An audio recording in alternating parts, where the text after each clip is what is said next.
दक्ष news, सामान्यांच्या हक्कासाठी नेहमी दक्ष.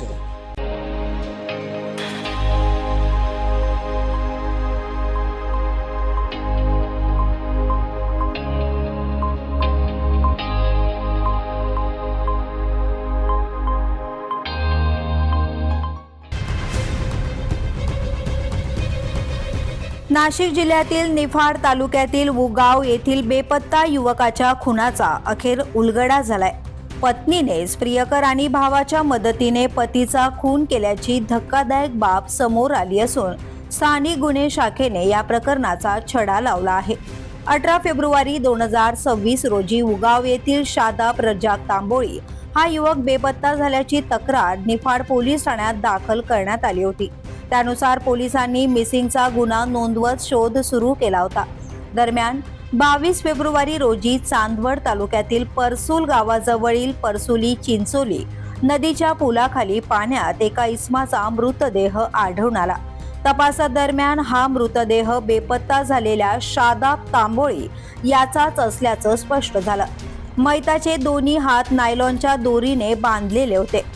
तोंडाला कापड बांधण्यात आले होते. तसेच कमरेला आणि मांडीला डंबेल्स बार बांधून मृतदेह नदीत फेकण्यात आल्याचे तपासात उघड झाले. या प्रकरणी चांदवड पोलीस ठाण्यात खुनाचा गुन्हा दाखल करण्यात आलाय. नाशिक ग्रामीण पोलीस अधीक्षक बाळासाहेब पाटील यांच्या मार्गदर्शनाखाली स्थानिक गुन्हे शाखा चांदवड आणि निफाड पोलिसांनी तपासाची चक्रे वेगाने फिरवली. फॉरेन्सिक टीम, फिंगरप्रिंट आणि श्वान पथकाच्या मदतीने घटनास्थळाची तपासणी करण्यात आली. तांत्रिक आणि भौतिक पुराव्यांच्या आधारे पोलिसांनी 7 जणांना ताब्यात घेतले. तपासात धक्कादायक बाब समोर आली. मैताची पत्नी मुस्कान तांबोळी हिचे ऋषभ वर्मा या तरुणासोबत प्रेम संबंध होते. दोघांना एकमेकांशी लग्न करायचे असल्याने त्यांनी हा कट रचला. यामध्ये मैताचा मेवना शाहरुख शेख आणि इतर साथीदारांनाही सहभागी करून घेण्यात आले. सोन्याच्या दागिन्यांचा व्यवहार करायचा आहे असा बहाणा करून शादाब तांबोळी याला मनमाड मालेगाव रोडवरील बंद पडलेल्या पोल्ट्री फार्मवर बोलावण्यात आले. तिथे त्याचे हातपाय बांधून त्याचा खून करण्यात आला.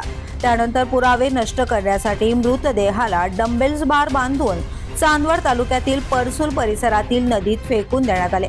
या प्रकरणी पोलिसांनी ऋषभ वर्मा, शाहरुख शेख, युवराज थोरात, सलीम शेख, आर्यन जिनवाल, शेख एजाज आणि मुस्कान तांबोळी या 7 आरोपींना अटक केली असून पुढील तपास चांदवड पोलीस करत आहेत.